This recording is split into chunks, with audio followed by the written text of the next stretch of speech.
Bienvenue sur FR Délinet. Notre actualité d'aujourd'hui parlera de Demain nous appartient, spoilé, Juliette, une nouvelle victime de Sacha sur TF1.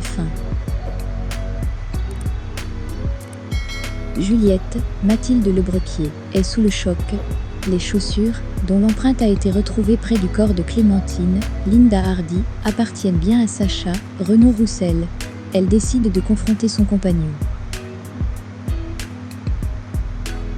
Après avoir tenté de déjouer ses soupçons, l'homme se résout à lui livrer la vérité. C'est bien lui qui a tué Clémentine. Sacha assure que la mère de Garance, Esther Walding, l'a poussé à bout en le frappant. Il n'a jamais voulu sa mort. Ce vendredi 2 juillet 2021, TF1 remplacera Demain nous appartient par le quart de finale de l'Euro 2020 de football entre la Suisse et l'Espagne. Afin de rattraper son retard, la chaîne privée proposera exceptionnellement 2 épisodes à la suite de son feuilleton quotidien, le lundi 5 juillet à partir de 18h30. Ici, tout commence sera avancé à 18h.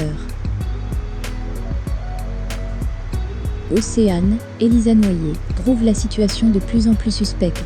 Et pour cause, le départ de Juliette est un prétexte trouvé par Sacha pour couvrir son nouveau plan machiavélique. L'homme est déterminé à ne pas laisser la vérité éclater. Il retient en otage Juliette. Il la force à faire croire à ses enfants qu'elle doit prolonger son séjour à Marseille. Juliette assure qu'elle ne va pas y arriver.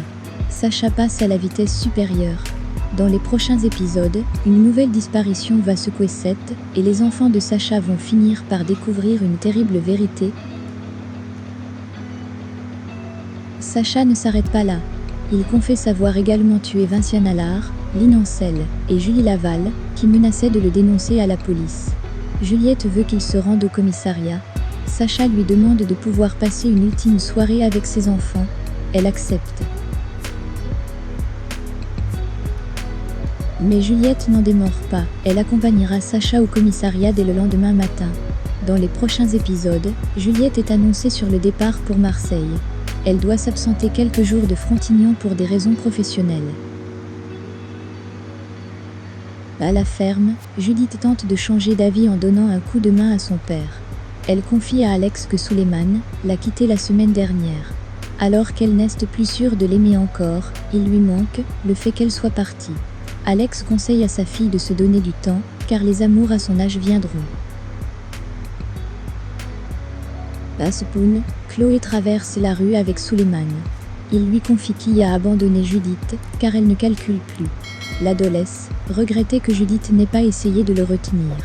Il pense qu'elle est passée à autre chose et refuse de laisser Chloé lui parler.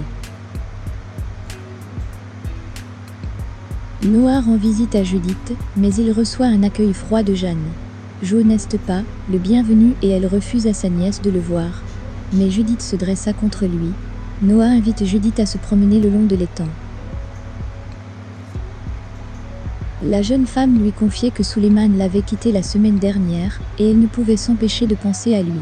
Pour Noah, nous devons prendre le temps pour le temps. Mais il pense que si Souleymane la quitte, c'est parce qu'il ne la mérite pas. Mais Judith la commente mal et les mène se promener.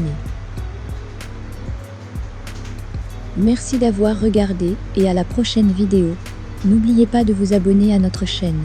En attendant, faites-nous part de vos commentaires dans la section commentaires ci-dessous. Au revoir.